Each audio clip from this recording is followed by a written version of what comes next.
Hey everyone, it's Hazel West, and I'm here with my October book haul. I didn't get that many books this month. I only got six. So that was actually good of me. But uh, I did.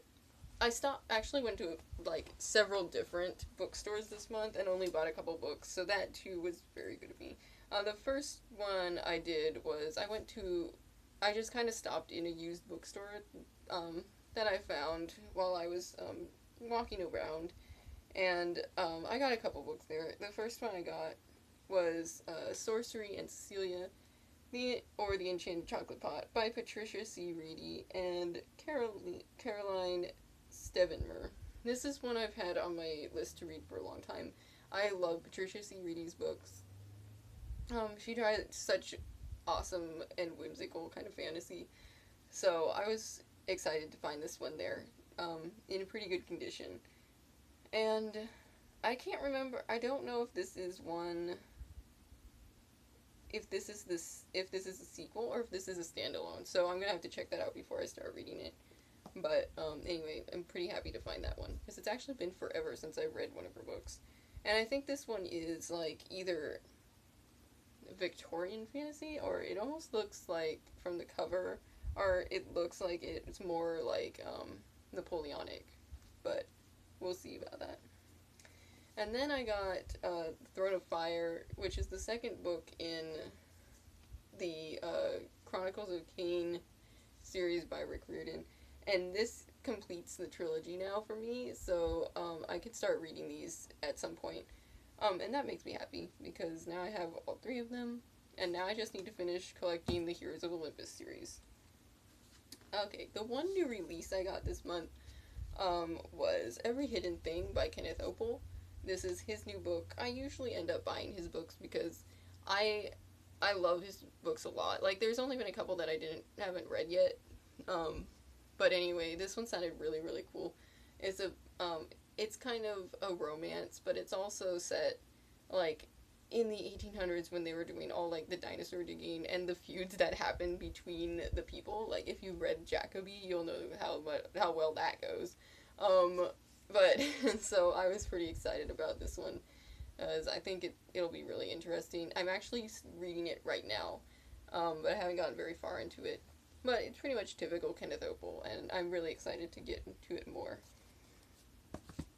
And then I stopped by one of my favorite independent bookstores, the Writer's Block bookstore, um, and just because I was near it.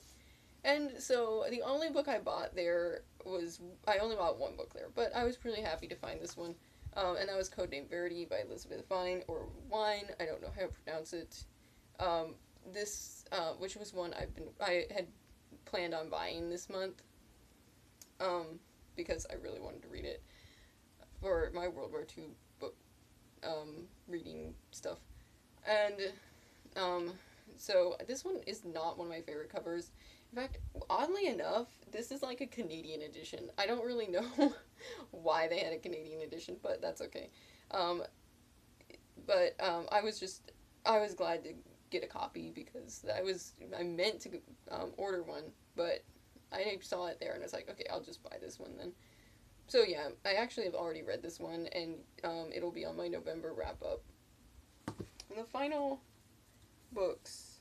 Oh, I did get another new release this in October too, and that was Magnus Chase and the Gods of Asgard, The Hammer of Thor. This is the second book in this series, the Magnus Chase series. So, and I love the first one. Sorry, there's dust on it. And I love the first one. Um, so I'm really looking forward to reading this one. I've heard kind of mixed things about this so far, um, but I think at least it's still gonna be funny, and that's all I really care about. So I'm probably I don't know if I'll get to it this year yet or not, but we'll see. And I am looking forward to reading it though. The final one I got was one I got from Barnes and Noble when I went to pick up my Magnus Chase copy, and that was one of their bind ups. This one is H.P. Lovecraft Selects Classic Horror Stories. This is a collection of classic horror from that was like either predated Lovecraft or was contemporary with him. The stuff that he read that inspired his books. So it's not actually Lovecraft, but it's stuff that he was inspired by, I guess.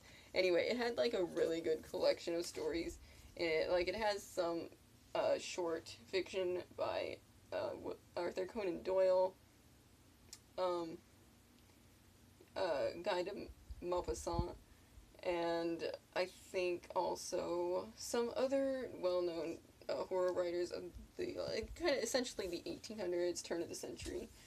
But I was actually hoping to read some of these over Halloween, but I didn't. Although I really like reading horror throughout the winter as well, because it's just creepy to read it when it's cold. But anyway, I really love the cover for this one. I think it's cool. And I think it has something on the spine as well. Yeah, it does. So it looks neat. And I love their bind-ups because they're like only $8. And they have a lot of cool stories in it. But yeah, so that was all I got for October. And I will see you with my November wrap-up and book haul next month. So I'll see you then. Bye.